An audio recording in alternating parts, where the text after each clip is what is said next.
முக்கிய செய்தியை பார்த்துக் கொண்டிருக்கிறோம். அதிமுக உட்கட்சி விவகாரம் தொடர்பாக விசாரணை நடத்த கால வரம்பை நிர்ணயிக்கக்கூடாது. உயர்நீதிமன்றத்தில் தேர்தல் ஆணையம் வாதம் செய்து வருகிறது. இது தொடர்பான முக்கிய செய்தியை பார்த்துக் கொண்டிருக்கிறோம். அதிமுக உட்கட்சி விவகாரம் தொடர்பாக விசாரணை நடத்த கால வரம்பை நிர்ணயிக்கக்கூடாது என உயர்நீதிமன்றத்தில் தேர்தல் ஆணையம் வாதம் செய்கிறது. கூடுதல் தகவல்களை எமது செய்தியாளர் ஆனந்த் வழங்க கேட்போம். ஆனந்த், விரிவான தகவல்கள். வணக்கம்.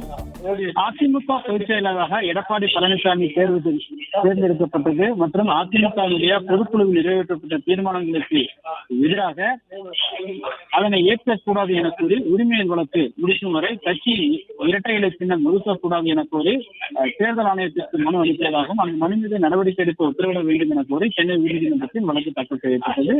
இந்த வழக்கில் விசாரித்த சென்னை உயர்நீதிமன்றம் தேர்தல் சின்னம் ஒதுக்கீடு உத்தரவின்படி உட்கட்சி விவகாரங்கள் குறித்து அதிகார வரம்பு உள்ளதா என ஆரம்ப விசாரணை நடத்த தேர்தல் ஆணையத்திற்கு உத்தரவிட்டிருந்தது.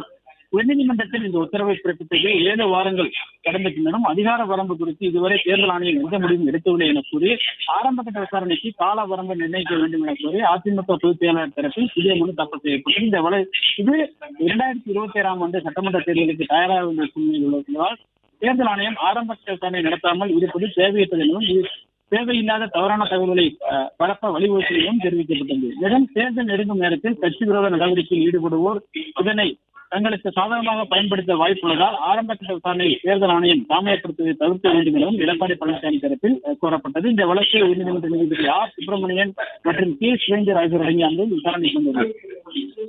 அப்போது தேர்தல் ஆணைய தரப்பில் ஆஜராகின்ற வழக்கினர் இந்த வழக்கை தேர்தல் ஆணைய தரப்பில் ஆஜராகின்ற வழக்கினர் எவ்வளவு விரைவாக முடிக்க முடியுமோ அவ்வளவு விரைவாக நாங்கள் நடத்துவதாகவும் காலக்கெடு எதுவும் நிர்ணயிக்க வேண்டாம் எனவும் தெரிவிக்கப்பட்டது. அப்போது OPS மற்றும் பெங்களூரு புகழேந்தி தரப்பில் ஆஜராகின்ற வழக்கினர் தங்கள் மனுவின் நகல்கள் வழங்கப்படவில்லை எனவும் எனவே தங்களுக்கும் மனுவின் நகல்கள் வழங்க வேண்டும் எனவும் தெரிவித்தார். இதனையடுத்து வழக்கினுடைய விசாரணையை வருகிற 10ஆம் தேதிக்கு நீதிபதிகள் தள்ளி வைத்துள்ளனர்.